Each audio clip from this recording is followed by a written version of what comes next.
Welcome in to another episode of the Football Guys Fantasy Football Show. I'm Alfredo Brown, joined as always. I've got Dave Kluge, and today we are discussing Dynasty Rookie Draft picks versus veteran players. There's a lot of content and a lot of talk about players you need to trade for or trade away before rookie drafts happen or before the NFL draft happens. And so we decided to do today is let's put some context to it. Let's compare these picks and some of these rookie prospects to actual players, because everyone is sort of in a different boat here, Dave. There's some people that are in Dynasty and they're saying, I'm competing this year. I could care less about my 103 pick. I want someone that I know is for sure going to help me win a championship this season. Yeah, absolutely. And I think there's been a lot of talk about how this is kind of a weak class overall, but there's still some good guys going in the first round. I mean, we got a quarterback that's expected to go number one overall. We're looking at three potential first round running backs. We're looking at somewhere between 3 to 5 first round wide receivers. We could see a handful of tight ends sprinkled in the first round as well. I mean, it's not crazy to think that, with 12 picks in your first round of your rookie draft, we might see 12 offensive players go off the board in the first round, and that puts a ton of value into your dynasty rookie drafts. Yeah, I kind of always subscribe to the theory that time is a flat circle, and we just say all the same things every year. This rookie class sucks. Next year is better. This rookie class is great. This is a can't miss prospect. This is an elite. And it's just like we kind of spew the same rhetoric every single year. And no matter what, as you get closer to your rookie drafts and the NFL draft, these picks become so valuable. To me, they're just currency. That's Mhm. all it is it's a currency with stock that goes up and down, and it only goes up as we get closer to the NFL draft. And then that's when it starts to fork in different directions with different players that once it's like a car. The second you drive it off the lot, it's worth exponentially less. Mhm. And that's why we're going to talk about these picks that you can trade prior to your rookie draft. So let's hop into it right now. Dave, you're sitting with the 101 in a rookie super flex draft, and that's this is going to be super flex. Are you taking the quarterback Cam Ward, or are you going with Ashton Jeanty, the beloved running back out of Boise State? I'm going with Cam Ward for sure, and I'm kind of surprised that the market hasn't gotten there yet. I ran a poll in January asking if you've got the 101, are you taking Cam Ward or are you taking Ashton Jeanty? And 89% of people said that they would take Ashton Jeanty over Cam Ward. And I get it. He is a great running back. Don't get me wrong. He's probably going to go inside the top 10, had a great season at Boise State last year. But when you look at the value insulation and the stability that you get from a quarterback drafted number one overall, it's just so hard for me to pass on that. I did a study last year looking at quarterbacks drafted number one overall, and over the last 30 years, 81% of quarterbacks who were drafted number one overall started 80 plus games, which is basically 5 seasons as a starter. Like, even if you aren't getting that ability with the team that drafted you, I think Baker Mayfield is who we comped Cam Ward to in our rookie guide. Yeah. And I think that's a perfect example of why you want to draft a quarterback number one overall. Baker Mayfield didn't land in a great situation. He didn't have the best opportunity in Cleveland, but then he got another opportunity with Carolina. Then he got another opportunity with the Los Angeles Rams. And now here he is, a locked and loaded QB1 with his fourth stop in Tampa Bay. I could see something similar for Cam Ward, where maybe he doesn't come out the gate an immediate QB1, but quarterbacks drafted this high typically get a long leash and extra opportunities. And that's what I want. If I'm drafting a guy, I'm hoping I can get somebody that can be a starter for 5+ years, and Cam Ward should be. And I look at it this way, Dave. I agree with you, and I get it. 89% of people are going to tell us we're stupid, and that's fine. But hear us out, and then tell us that we're stupid. And you start to look at whether it's you go to, first of all, you can go to footballguys.com, go to tools, and check out the dynasty trade value chart, where Dan Hendry has put together an awesome trade value chart, and there's a trade analyzer, and you can use all those tools over at footballguys.com. You can look at other websites. You can go Mhm. anywhere. And when you start to compare the value of positions, especially when you're looking specifically at Superflex, right? Because this is where you want to have multiple quarterbacks. Single quarterback, I'm taking Ginty over Ward, but Yeah. of course, yeah. No brainer. But it's you go and you look at some of the comped values and players to the 101, Amon-Ra St. Brown, Devon Achan, and then Justin Herbert. Now, I think we can both say St. Brown and Achan are probably, I'd say, top 5 at their positions in Dynasty. Like those are the elite assets at their position in Dynasty right now. Justin Herbert's not a top 5 Dynasty quarterback. Justin Herbert's probably closer to like number 8, number 9, depending on how you value him. And I think that tells you everything you need to know right there, is that you don't have to have a top quarterback for it to be valued the exact same way. And this pick, this Great point. 101, is a currency. Cam Ward, no matter, I get it, they're people. We don't want to, they're people. But in fantasy football and dynasty football, these players are currency. We're still seeing Justin Fields has a ton of dynasty value, and he's been on like 4 different teams. So I'm with you, Dave. I'm with you. Quarterbacks are going to have more value. And I know that sounds kind of crazy. And I just want to throw it out there right now. I know what the comments are going to say because I've shared this take on Twitter and I know what everybody says. Oh, what about Bijan Robinson over Bryce Young? You didn't want to take Bijan over Bryce, right? And I think that sure, like if you look at that one situation, sure, right now Bryce Young isn't as valuable as Bijan Robinson, but Bryce Young had the worst rookie season we've seen from a number one overall pick since Right. Jamarcus Russell, and his value barely budged at all. I mean, like we saw a very little dip, and then as soon as he showed a little bit of promise last year, it rebounded right back to where it was when he was drafted. You don't get that sort of stability with a running back. Like, I don't want to put it out there, but a running back drafted in the first round, if he goes out and injures a knee and misses a season, his value is going to plummet and it's also never going to rebound to what it was before. You're just getting a safer pick when you take Cam Ward. Even if he isn't great, you can move off from that after his rookie year and get a similar value in return. You're just not getting that sort of value insulation with a running back. I mean, look at how super flex leagues start, whether it's fantasy or dynasty. First 4 picks are usually quarterbacks, or at least the first 3 picks, like that. And I know you can drop them into tiers and say these are the elite guys, these are not. But then typically most of that first round ends up being quarterbacks. That's just how value works. It becomes supply and demand at that point. So, And Dave, the I thing, sorry, yeah, go ahead. go. I was just going to say, you're comparing the two. I make this comparison often, but like investing in a quarterback is like investing in the S&P 500, and investing in a running back is like investing in cryptocurrency. Those values are going to be bouncing all over the place. And I tried it once a few years ago. I said, I'm going to do a dynasty startup and I'm going to go robust running back. And I took the best running back available for the first 4 rounds. Here's who I walked away with: Javonte Williams, Cam Akers, Ezekiel Elliott, and Joe Mixon. So out of my first 4 picks, I got decent production from one guy for a handful of years. I got okay production from one guy for 1 year, and 2 guys, the value fell out from them immediately. And these were all guys, if you go back and look 4 years ago, were some of the top running backs in Dynasty. It just changes so quickly. And then I go back and I look at that startup board, and I was passing on Lamar Jacksons and Josh Allens to get these Mm. running backs, and it's just so ludicrous in hindsight. You just want to invest these early picks in quarterbacks, especially those going at the top of the NFL draft. And there's always going to be the outliers, guys. Like there's always going to be the outliers. I remember there was that same year where it was Bijan going at the top. Everyone was saying Anthony Richardson. That's the guy you take actually at the top because he's the quarterback with the most upside. And that's turned out to be a pretty bad move if you did that. At least that's how it seems. It may change. He may develop. We don't know. But we can't let an outlier stop us from doing what makes the most sense going forward.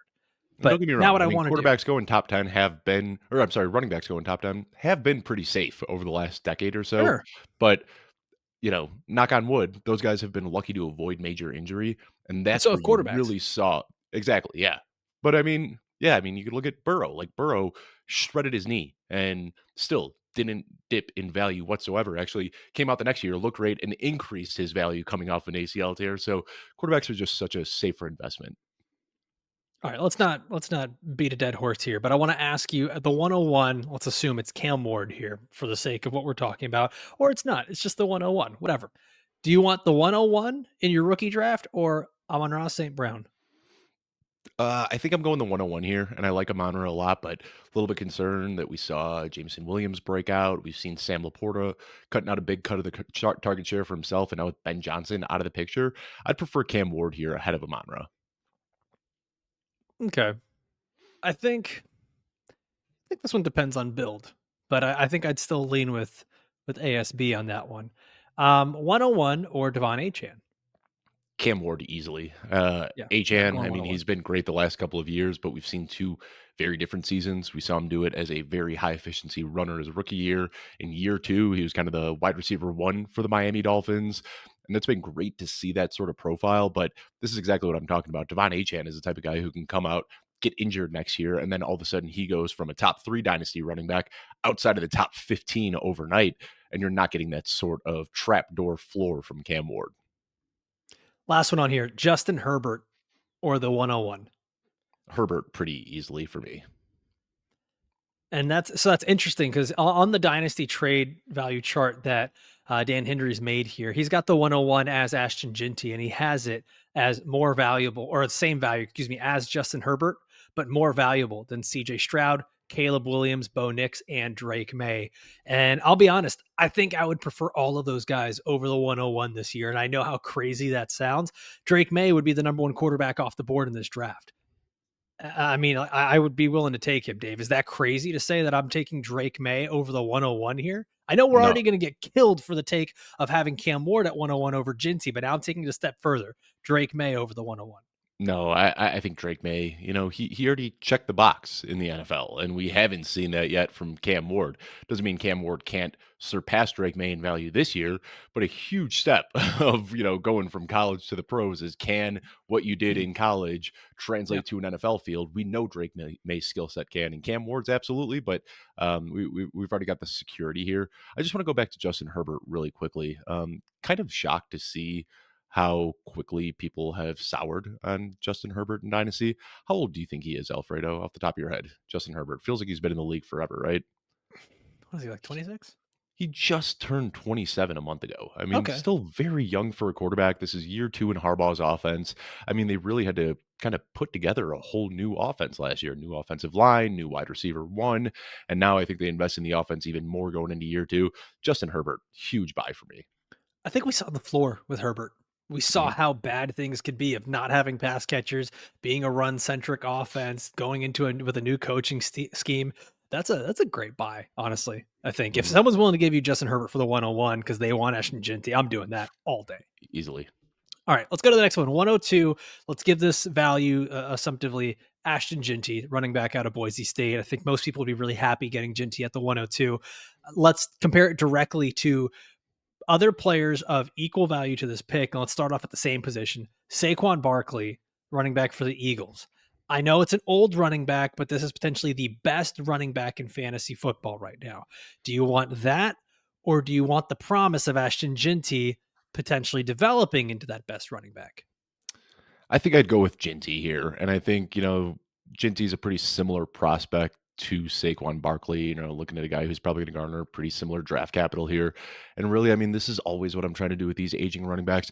Saquon Barkley's great, but if you can flip him for, the 101, the 102, or an Ashton Jeanty who's 7 years younger, absolutely trying to do that, and I know it's, like, sacrilegious to wanna trade Saquon Barkley after what we saw he can do in this Eagles offense, but this is dynasty we're playing here, and Saquon Barkley probably won't replicate what he did last year. And if he does next year, I'm not betting on that again going into 2026. So I think this is exactly what you want to do when you have a player like Saquon Barkley, is flip him for a similar prospect who's significantly younger. Saquon Barkley is 28 years old.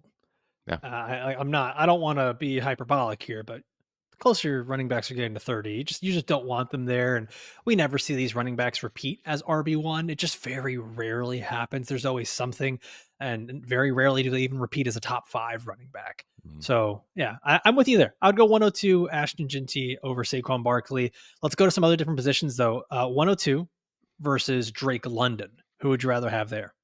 This is tough, but I think I'm going with Drake London here. We've just saw him really take a step forward in year two. We've seen a very good chemistry develop quickly with Michael Penix Jr. So I'm going to go with London here. Also, you get the added benefit of a little bit of extra longevity with a wide receiver over a running back. Yeah, I think I would have Drake London in a very similar area as this might sound crazy, but like the Brian Thomases and Amon St. Browns and Nico Collins, like he Yeah. should be right up there with them. And if I had the opportunity to go get a top 6, 7, 8 dynasty wide receiver for this pick, I get it. I get that it's Ashton Jeanty, but once again, we've seen the proven thing with Drake London. It can actually get better, and he's still very young himself. I'm checking it right now. Drake London, 23 years 22. old Yeah. still. Yeah. Yeah, it's. I think that's a good buy. We're kind of. It's funny we're hating on this rookie class, but you know, prices, But man, the they you know, change. I'm going to lean towards a lot of the veterans on this show today because this is the point in the year where we're right before the NFL draft. Everybody's got rookie fever. We're looking We at the best overvalue. case scenario for Yeah. every single rookie. Ashton Jeanty is going to be a 10-year RB1, and Cam Ward's going to be the next Baker Mayfield, and Omarion Hampton's going top 10 in the draft, and none of these guys can miss. This is the time of year where I think it does make a lot of sense. As much as you want to hold on to those picks and draft these rookies, if you can trade them for young, productive veterans like Drake London and Justin Herbert and Amon St. Brown and Saquon Barkley and some of these names with maybe not Saquon Barkley because he's getting up there a little bit, but the younger guys, Amon St. Brown, Drake London, Justin Herbert, CJ Stroud. I'm doing that in a lot of these situations. It's prettiest girl at the dance. There's if you've got 4 rounds in your rookie draft, there's 48 girls at the dance. Mm. These are kind of the only ones you can pick up for your team at this point. These players, these rookies. So it's a supply and demand thing with the rookies. You get so much more excited because they're really the only players available. The other thing is having to go out and trade. That requires a lot more thought process, a little more digging into teams and rosters and who wants what for their team. So I think that's where the rookie fever sort of comes from. Yep. Last one on here for that 102. Things did not look good last year, but CJ Stroud, still 23 years old. The Texans add Christian Kirk. Offensive line is looking not so great. We're not sure what they're going to do in the draft. Would you rather have CJ Stroud or the 102 with Ashton Jeanty? Stroud for all the reasons you just said. They lost some playmakers. Offensive line isn't good. Coming off a down year, I think that's really soured the public opinion on CJ Stroud. But after seeing what he did in his rookie season, we know he can produce. We know he's a good quarterback. I'm trying to buy low on CJ Stroud where I can as well. Next one on here, 103. And by the way, the way we determined this order of what players going with what pick was Dave and I took our rookie rankings for Superflex and made a consensus with it. And here at the 103, it ends up being Omarion Hampton, the running back out of North Carolina. So, Dave, first comp here, 103. Would you rather have that pick with Omarion Hampton or T. Higgins? This is a tough one, and for me, I mean, we're saying Omari and Hampton. I think in a vacuum, I'd probably prefer Omari and Hampton over T. Higgins. But I think with the pick 103, we don't know exactly how the NFL draft is going to shake out. You could get Cam Ward, could get Ashton Jeanty, maybe Ted McMillan goes 8 to Carolina, and then he's sitting there at 103. Maybe Omarion Hampton goes 10 to Chicago, and he's there at 103. I think I like the idea of the 103 a lot more than the player we're currently associating with it. So in this situation, I think I'd go with the 103 over T. Higgins.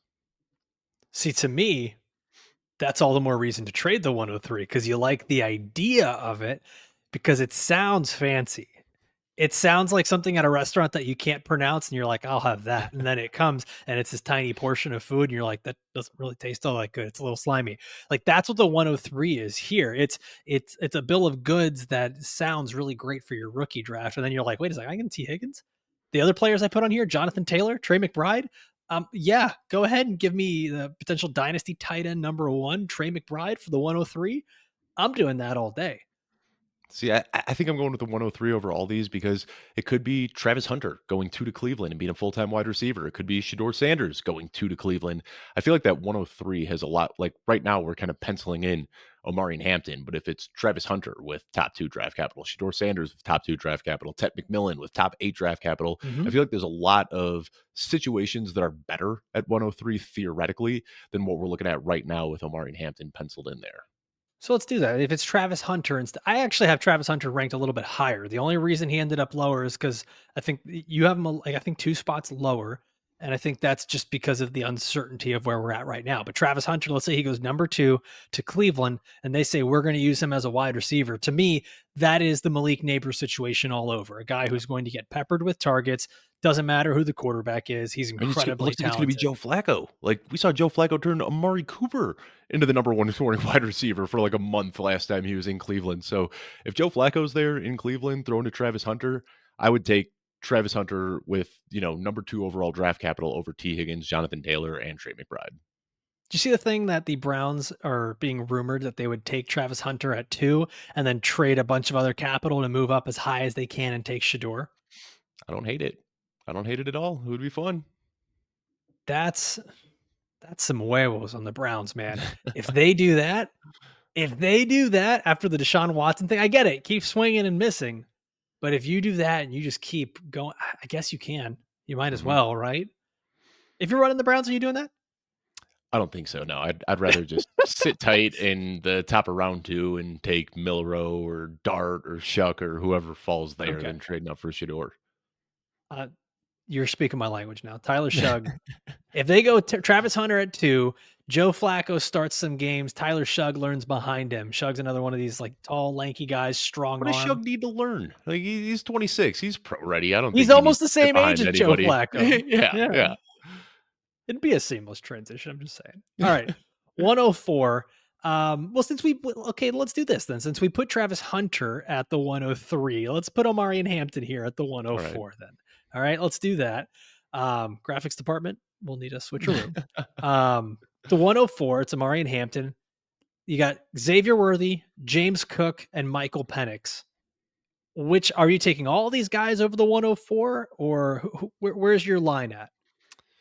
Uh, that's a tough one. I think I'm going the 104 here, instead of the picks. I know I said I'd be taking some veterans. I promise I will later, and I did take some veterans earlier. But this is kind of that area, 103, 104, where I think you're getting some good value. These can right now it's the uncertainty of who's going to be the 103, who's going to be the 104. But I think as we get some clarity, those will go up in value a little bit. So I like Xavier Worthy, but I still do have some questions about his abilities downfield. He wasn't the great contested catch guy. He wasn't the greatest separator deep downfield. They were able to scheme him up some big plays, but I don't know if that's a profile I want to bet on. James Cook, just a running back who's in a great offense. If he gets traded, ends up in a different position, we could see that really fall off. And Michael Penix, well, I like him. I think he's a good buy-in dynasty.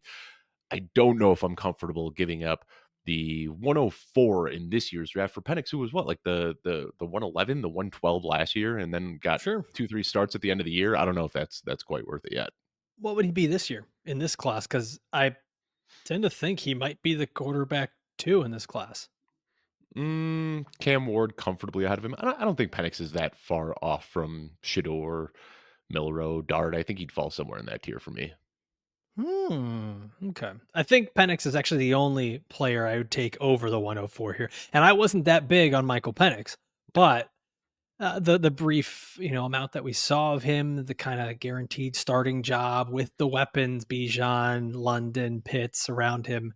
Well, Uh, now, of I- course, but I think this time last year, we were talking about Penix as a day 2 pick. Like, it was kind of a yeah, shock when he went as high as he did. So I think comparing the prospect Michael Penix to this year's class is a little bit different than comparing what we saw last year with the landing spot, with the draft capital, with the good teammates. Yeah, he definitely increased his value a bit. I guess. I don't know. I think Penix would probably be a top 10 pick in this one. I mean, if he was last year. Yeah. Anyways, we're repainting history. Let's go to the 105. At the 105, we assign Tet McMillan to this pick. And Dave, I think this is where it starts to get interesting, where I might be kind of changing my tune, where I think I like the pick more than the players at this point. So Devontae Smith, Tua Tagovailoa, Josh Jacobs.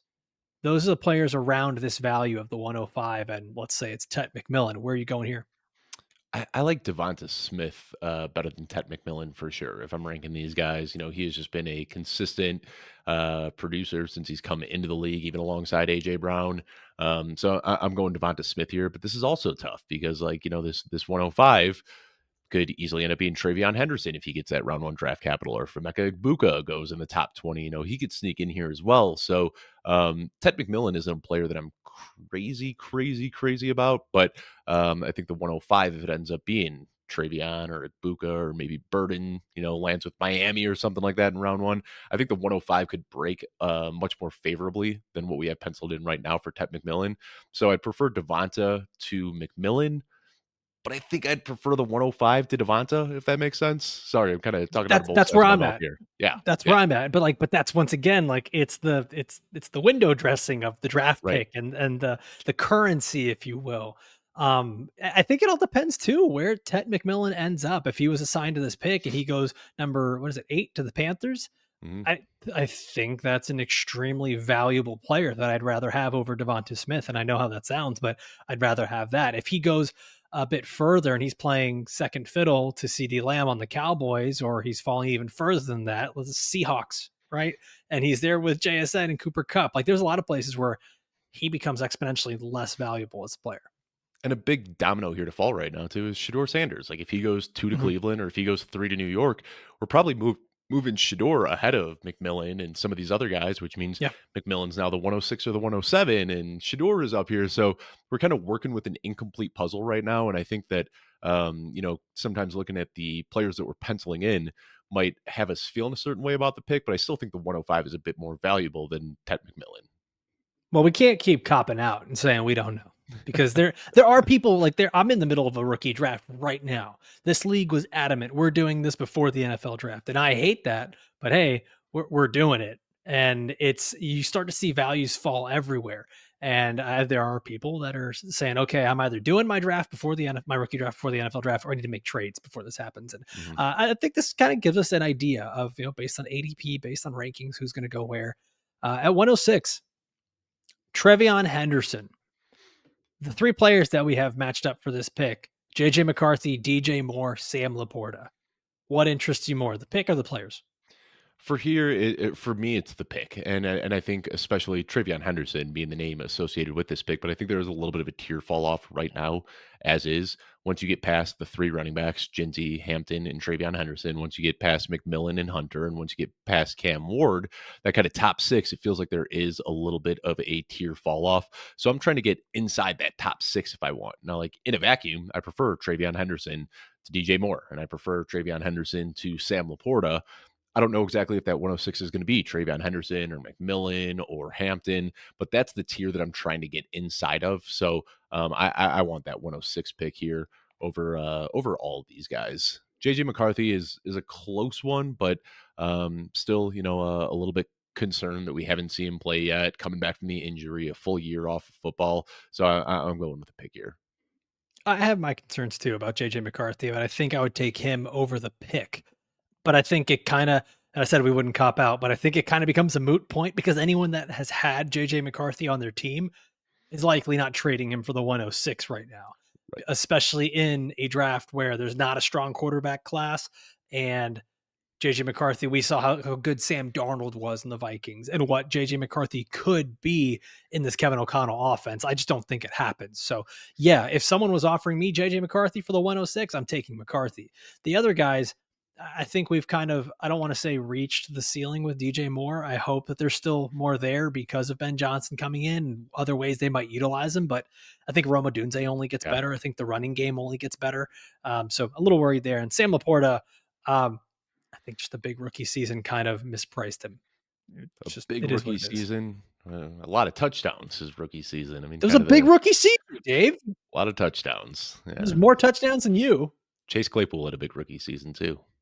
That's why I've said he was overpriced. What are we doing here? No, I'm just saying that's why like I'm definitely not giving up Laporta for or one of these picks for Laporta. But I think right now that tier break for me is after 106. If Shedeur ends up going top three, then the tier break is after 107. But that's definitely where I'm trying. The front half of round one feels much more loaded than the back half this year. 107. Emeka Egbuka is tied to this pick here. And I really like Egbuka. I think he's a phenomenal route runner, strong hands, early producer in college. I think in the right spot. He can be a Keenan Allen esque volume type player that's just good in the NFL for years and years. Now, we don't have that guarantee. We also don't have the guarantee that he goes the 107 pick. We don't know what kind of situation he ends up in. But the players that I have correlated with this pick are Kenneth Walker, Jalen Waddle, and Justin Fields. I think three guys that all have some pretty far swinging pendulums as to how good or unproductive they could be for fantasy football. So, what are you taking here? The 107 or Walker, Waddle, or Fields? I'm taking all the players here: Walker, Waddle, and Mm. Fields. I mean, Kenneth Walker in a Kubiak offense, Jalen Waddle, hopefully healthy. I mean, it's the same thing we've been saying for years, but like when he's healthy, he's a beast. If he could just stay healthy, and then Justin Fields is probably the most intriguing player that we're going to talk about today in general, as far as rookies, veterans, whatever. I think I want to make that bet on Justin Fields if this is what it's costing me is a You can't late quit him. first rounder. I did. I quit him years ago, but man, you look at this opportunity now. I mean, he's going to score points this year. There's no competition for quarterback. You're basically buying a QB1 for the 2025 season. But if he comes out and has any semblance of good play, like anything that's going to get people excited, he's going to get a big payday. I mean, we just saw Sam Darnold get a huge payday to play in Seattle after one good year in Minnesota.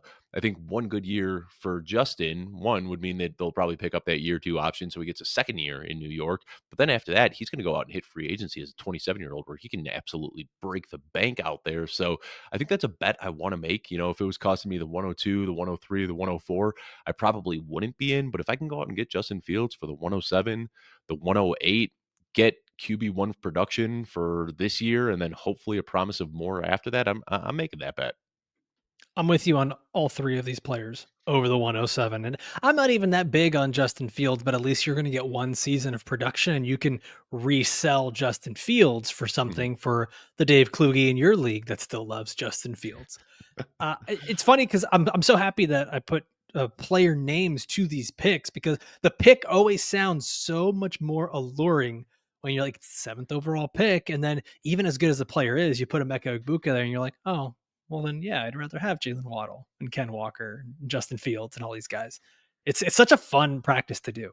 I think it's Sanders again. I've said it a few times, but that's the domino to fall here. Like if Sanders goes top two, then it pushes that tier out to 107, and that's where like maybe if Shedeur Sanders goes two overall and he's sitting there at 107, then it's a little bit harder. Like if you're in a rookie draft and you're on the clock with the 107 and Shedeur Sanders is there, then are you trading that away for Justin Fields, post draft with the top two draft capital? Then I think the conversation becomes a little bit tougher. But right now, with the pieces of the puzzle that we have, I'd trade away the 107 for Justin Fields.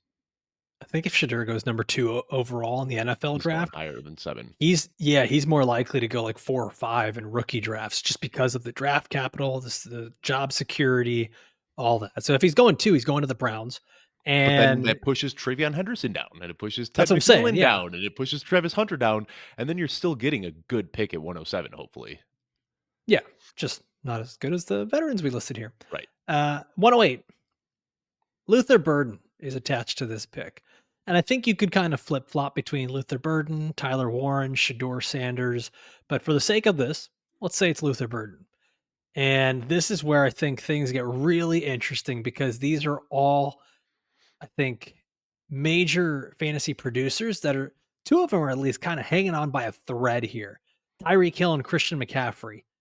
But then you also got TJ Hawkinson as another name in here. These guys are all a little bit older. They've all hit their primes and things sort of seem like they might be on the downturn, whether it's because of injuries or situations around them. Would you rather have Luther Burden or the 108, whatever we want to call it, so much uncertainty with a rookie or all the uncertainties of the veterans? Things you'll never see me do is trading away a round 1 pick for an aging veteran coming off of an injury. So Okay. TJ Hawkinson, I think he's the one that I might entertain here, but Tyreek Hill, Christian McCaffrey, no chance am I trading away a first round pick for either of them. What if Tyreek is top 5 wide receiver this year?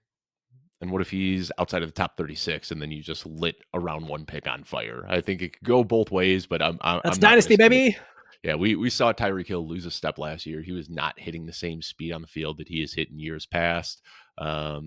Constantly trolling the fan base with like these trades that he's almost trying to manifest into existence. Whatever it is, I want off the Tyreek Hill ride. I do not want Tyreek Hill, and I'm definitely not trading a first round pick for him. What about George Pickens? No. No. Mm-mm. Okay. So Mm-mm. no matter what, it feels like we have reached the area of the rookie draft value where you're like, I'll take the pick over the veterans here. Except TJ Hawkinson, though, still 27 Okay. years old, has been very, very productive. We saw a little dip in production last year as he was coming back from the injury, but that's still a guy I'd bet on. I mean, 27 years old, he hasn't even hit the age apex for a tight end. Like, theoretically, we could still see TJ Hawkinson give us his best season yet. Theoretically, there's a world. Christian McCaffrey, is he cooked? Uh, Yeah, yeah, he's I'm, cooked. Okay. same. Everything I said about Tyreek Hill, I could say about Christian McCaffrey as well. And who knows? Maybe I have egg all over my face. Maybe he does have that Saquon Barkley late career bounce back, but I don't bet on outliers, and that's what that would be. Yeah, there's people that look at something like this, especially if you're picking this late, it means that you were competing, and they'll Right. say, "I'm one mercenary player away from winning that championship this year." And you know what? The trading it away, that'll be future Alfredo's problem to go out and find some more youth next year. You know what I'd rather do is rather than trading for the Christian McCaffrey, try to find that guy that has a few veterans and trade for all of them for the same amount. Like I'd rather bring in like a Joe Mixon and a Derrick Henry and I don't even know who else I'm thinking of, but just like I'd rather get a handful of old running backs in hopes that one or two of them than could hit rather than putting all of my eggs in the Christian McCaffrey basket. See, that's fine because I don't think you're getting multiples of those players. I don't think you're getting the Derrick Henry and Joe Mixon for the 108. Last year, midseason, I traded what ended up being a late first round pick. We didn't know what the pick was at the time, but I did pretty well in this league. But I traded a first round pick, and in return, I got Derrick Henry and Joe Mixon. And It's the Derrick Henry was timing. the guy that I was hoping on. Is that like Derrick Henry was going to be the best player in that bunch, but Joe Mixon was the one that actually ended up being a better player. There was one other throw in. Oh, Kareem Hunt was the throw in piece too. That's what I See, said. So I went out. I got not Saquon Bark, Derrick Henry, Joe Mixon, and Joe Kareem Mixon. Hunt. Kareem Hunt was the throw in that I ended up getting a month of RB1 production from. See, and that's a great example of it was about the timing. Right now, these Right. rookie picks are so valuable. Once you get into the season, they're not really valuable until some team is totally out of contention and they're like, all Mhm. right, let me start getting rid of veterans and doing all this. That's why I think like right now, maybe those players aren't getting sent over. But I'm curious. Speaking of Derrick Henry, he's in the next group that we got here. Let's go to 109. This pick we have associated with Tyler Warren, the tight end out of Penn State. And honestly, I am team tight end all the way in these rookie drafts. Like I would take Tyler Warren as high as 106 if I really wanted to, just because I think a really good tight end, we've seen it, whether it's Trey McBride, Brock Bowers, it transforms your fantasy team. We've got him here at the 109. So it's the 109 or Derrick Henry, Brandon Ayuk, Sam Darnold. Where are you at? I am taking the 109 over Derrick Henry and Sam Darnold, but I think I'd prefer Brandon Ayuk here. I mean, still relatively young, and he's coming back from the ACL, but that was an early season injury, and they said it looks like he's on track to play week one. I've also seen wide receivers do bounce back from ACL injuries much better than running backs do. So I'd take Ayuk in this situation, a guy who has shown that he can be an NFL wide receiver one. Debo Samuel's out of the picture now. I know Pearsall and Jennings are there, but I'd bet on Ayuk, but definitely preferring the 109, whether that's the pick or the player in Tyler Warren, preferring both of them to Derrick Henry and Sam Darnold. I'm not the biggest believer in Sam Darnold. I think that last year what we saw was a lot of Kevin O'Connell's system looking really, Right. really good. Yeah, I mean that's why I kind of believe that JJ McCarthy can pull it off, even though I wasn't a big believer in Yeah, the yeah, prospect. yeah. Um, I think this is interesting because I would rather Brandon Ayuk over the 109, but I'd rather Tyler Warren over Brandon Ayuk, and I think that's just me wanting to take Tyler Warren earlier in drafts. I believe in the player and the prospect. I gotta stop saying believe like it's the tooth fairy. Like this is a good Tyler player. Warren does exist. Yeah, no spoiler warnings, guys. Tyler Warren exists, not the tooth fairy. Okay, 110. I hope I didn't ruin anything for kids listening in the car with their parents. Sorry. Yep, gonna get in trouble for that one. Okay, 110. Finally, Shedeur Sanders. This is probably with the assumption that he goes a little bit later, maybe like Yeah, 9 to the Saints or yeah. something, or falls a little bit further. But maybe this is a flaw in our system because if he falls further, some team that really intends on using him, a la Lamar Jackson and the Ravens, they're trading up and putting everything for him. Like the Steelers have looked at Shedeur If he Sanders as an falls to option. 21 at the Pittsburgh, that's what I was saying. Yeah, that would be a great fit. Then he's starting week one and he's got great weapons around him and he's got a good coach. That's intriguing. I think if Shedeur is sitting there at 8, I think that the Panthers are getting a lot of calls. A lot of Probably. calls, whether it's the Saints trying to move up one spot or if it's the Steelers willing to mortgage a bunch to move up. I just don't know that Carolina is willing to move all the way back to 21. That's the tough part for Pittsburgh. If Shadour's sitting there at 8, do you think the Carolina front office starts having the, No, "Is Bryce no, Young the future of the franchise?" no, conversation? No? No? no, Mm, no, mm. Dave. I mean, Dave No. Canales came to a team that Bryce Young was on. We do see this often when coaches, a new coach takes over a regime. He wants to pick his guy. I don't think it would happen. I mean, I'd be shocked if it did. But Crazier things have happened on draft night. Well, let's talk about the crazy things. 110, Shedeur Sanders, or George Pickens, Geno Smith, David Montgomery. You taking any of those guys over the pick? I'm taking 110 here. George Pickens is a guy who, when his head's on right and he's playing well, he's great. He makes some unbelievable catches, but the inability to pull targets and separate his rookie year keeps kind of sticking out to me. I'm wondering how this is going to end now that they've gone out and brought in DK Metcalf. Um, George Pickens is kind of radioactive to me in Dynasty right now. Not a player that I'm trying to go out and get. Geno Smith, he could easily get replaced in the draft this year. I'm not making too much of that 2-year extension that they gave him. And then David Montgomery, an aging back who is the RB2 behind Jahmyr Gibbs. This the 110 doesn't sound like a really valuable spot, but if this is kind of the veterans that are of similar value, I would prefer the pick here. What's crazy is that I think George Pickens is a good player. I just think that the circumstances around him suck.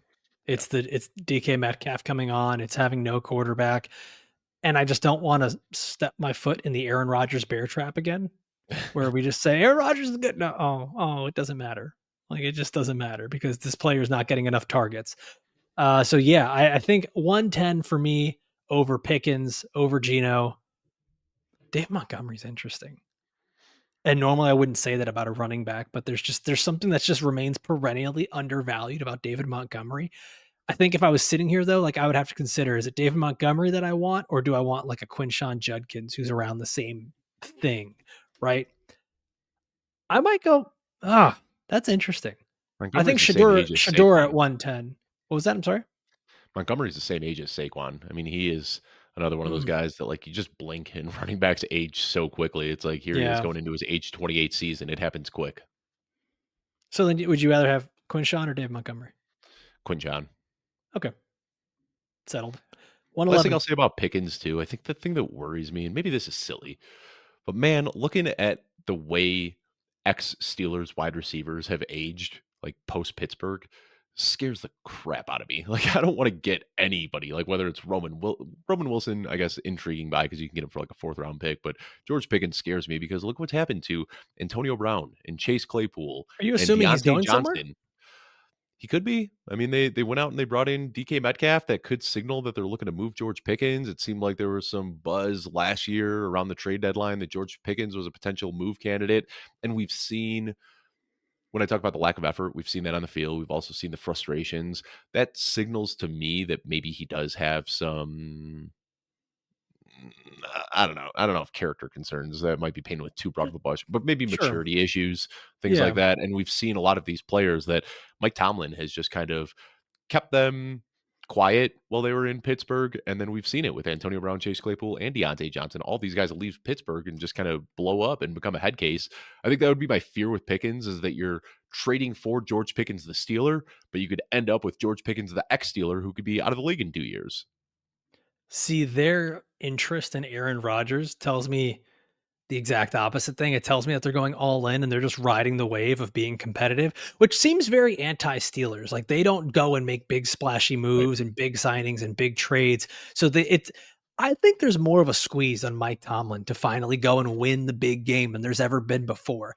And I think that's getting him to maybe act out of character a little bit. Yeah. Let's go to the next one on here. We got 2 picks left. The 111, let's call this Quinshon Judkins here. You've got Kyle Pitts, Jameson Williams, and Najee Harris, who's now on the Chargers. Are you going with any of these veterans over pick 111? I think this is where I start getting entertained by some of the veterans here. Jameson Williams just turned 24 years old. We saw him start to put it together last year. I mean, guy who was drafted coming off of a torn ACL, then had a gambling suspension. I mean, it's just been like one thing after another. We've had all of these contextual reasons as to Sounds like a why he great wasn't Steeler. producing. Yeah. But now, he's healthy and he's not suspended. And we saw it all kind of come together last year. Jameson Williams, I love the prospect. And now we've seen that finally translate to NFL production. So I think I'd go Jameson Williams here. And then Najee, that's a tough one because I love the landing spot. I love the situation that he's got right now in Los Angeles, but it's just a 1-year deal. And if he doesn't do well this year, he could go the way of somebody we just saw last year, J.K. Dobbins, who's like struggling to find a job now, or Javonte Williams, who ends up in a timeshare. I get nervous about the future for Najee Harris. So I think if you're a running back away and you really need a running back that you can plug in your lineup, I should say if you're two running backs away, because one's going to pop up on waivers that you'll be able to find in season. But if you have a huge glaring hole, you have no running backs at all on your dynasty roster, I might be entertained by going Najee here just because he's a little bit safer than what you're getting with Judkins. But Judkins could easily end up being just as good, if not better, than Najee Harris. So that's a tough one. You know who's sneaky old because he's on this list right next to Najee is Ramondre Stevenson. He's 27. Yeah, You were talking about yeah, how David Montgomery is like, oh, he's closer to Saquon. David Montgomery is still 27. David Montgomery feels like he's been in the league for 12 years. Ramondre feels like he's on year 4, if I'm yeah, not mistaken, and he's 27. It yeah. running back years, man. They're like dog years. He But was I 23 when he got drafted. That's one of the reasons he fell yeah, to day 3 is because of the age. yeah. I think for that 111, I'd prefer Kyle Pitts and Jamison Williams over the 111. But I don't Kyle know that Pitts I'm is told he's trading. 20 years old too. He's like 19. He's just getting younger. He's just Benjamin buttoning his way through the NFL. I gotta be honest, I'm shocked to see that Kyle Pitts is still garnering a first round pick. I thought he'd be in second round pick consideration by now. God, he's 24. Who's still holding the 24 torch for years Kyle old. Pitts? I mean, I'm not holding it. It Yeah, feels like there's finally a quarterback, maybe, sort of, possibly. There's an offense that works. I don't hate it. If anything, I kind of like this price point. The fact that I could get him for around the 112. I don't know. I think I'd rather have Kyle Pitts over like a Matthew Golden at this point. maybe. I'd love to see Pitts get traded. I feel like he does a lot of the same things that Drake London does, and he's just going to kind of stay in that shadow as long as he's in Atlanta. He's already on the 5th-year option this year. It would make sense to see he could be a draft day mover. And could you imagine, Kansas City going out and getting Kyle Pitts on draft night? Then all of a sudden we're looking at Kyle Pitts as like a 104, 105 type of pick you're trading away for him. That would almost feel borderline irresponsible. But yeah, I get it. All right, let's go to the last one on here. Pick 112. We have Matthew Golden assigned to this pick. Now, this player, if we're going to talk about the prospect, is all over the board in terms of value. I've seen him rated as the wide receiver 1 overall, and then I've seen him down as like the wide receiver 8. Seen him as a top 10 pick, seen him outside of the first round.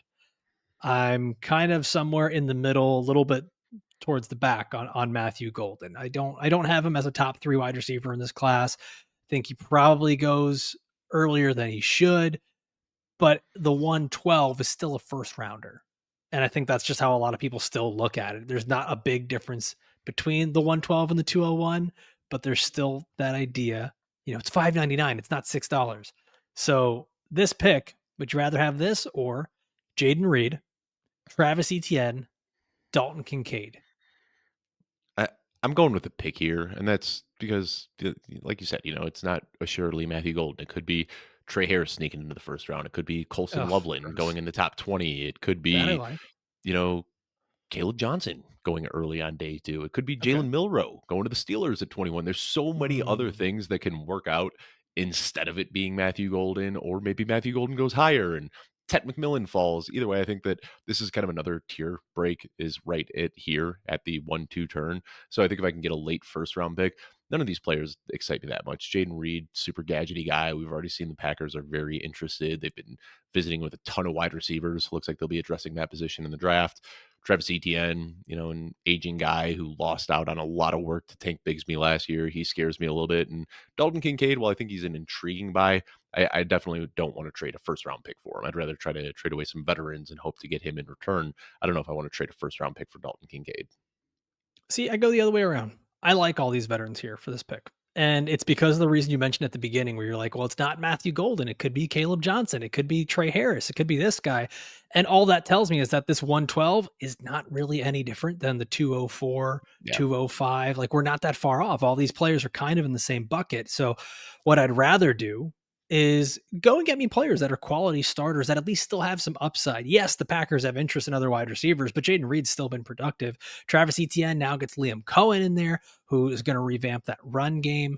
And I mean, Tank Bigsby still had plenty of struggles last year. Dalton Kincaid is another guy who just hasn't broken out yet. I mean, it's probably the same sickness that the Kyle Pitts truthers have. It's just like we're going to sit here and I'll still be believing in Dalton Kincaid, but the Bills have refused to go out and get another big time pass catcher. So I think I kind of lean towards all the veterans here because they are buy low guys at this point. Because to me, that 112 sort of feels the same as like a 204, even if that is not the actual value listed on the paper. Yeah, I get that. There is, and again, like this is kind of the uh, what we've believed, kind of Mhm. forced ourselves to believe at this point in the draft is that we know where all these guys are going to get drafted. And well, we like to think of the best case scenarios. Like I said, Milrow going 21 to the Steelers, Caleb Johnson early day 2. What happens if Milrow falls to day 3 and Caleb Johnson falls to day 3 and Trey Harris falls to day 3 and Matthew Golden falls to round 2? Then all of a sudden this 112 looks a lot more worthless than it does right now when we're trying to look through it in these rose colored glasses. So there definitely is, this pick, I think right here, the late first and early second round picks, I think are going to increase or decrease a lot in value depending on how the NFL draft shakes out. I'm trying to remember. It feels like there was a running back last year. Was it? I think it was. Everyone kept wanting a running back to go to the Cowboys hmm or to the It was Jonathan Bengals Brooks. We all thought Jonathan or Brooks was going to be a Cowboy. yeah, it wasn't just that. Like there seemed like there were so many spots that we wanted running backs to go. Chargers, And yeah, Chargers was the other one. And I feel like Miami. it just happens every year where we end up not getting exactly what we want. Like Trey hmm Benson was a great one. Everyone's like, "Oh, Trey Benson, that's a good player. Want him early. He Might was like even the get him in the first 107 round in of pre-draft rookie my." drafts. Yeah. Yeah, goes round 3 to the Cardinals and sits behind James Conner. Now James Conner signs the extension. And it's I'm looking like Blake Corum was the other guy who I know you're holding your torch, Blake Corum. I'm holding my torch still for Marshawn Lloyd. My TV just went out behind me for those of you watching. All the reason for you guys to go over to see YouTube right now and just check out how things happen when I I'm want to say I'm recording. holding the torch for every year too running back. Marshawn Lloyd, Jalen Wright, Blake Corum. I'm going out Trey Benson. I'm drafting all these guys for cheaper than I was able to get them for last year if possible. I'm That's just, becoming that's such a just good nihilist dynasty right now. practice. I'm looking at all these running backs and becoming such a nihilist. Oh, it's gross. Jalen Wright going to Miami where we were super excited. Nothing. Bucky Irving, that worked out. That's Yeah. fun. Yeah. Bucky Irving. All right. I think that's going to wrap it up for us because now we're just dudes saying names. It's going to wrap it up for us. We are going to be back again on Wednesday with Matt Waldman, one of the absolute best in the business for the NFL draft. He's going to be promoting his rookie scouting portfolio. It is, Dave, no lie, 4,000 pages of information. It is incredible. Nobody does it better than Matt Waldman. Nobody goes more in depth. We're going to be talking about player comps and the best ways to look at these players, how they can be successful in the NFL. Everything is leading up to the NFL draft. I'm really excited. I am so excited for this to finally happen. Dave, I know you are too. As always, we want to thank everybody for watching, for listening all the way through. For myself, for Dave Kluge, see you next time. Adios.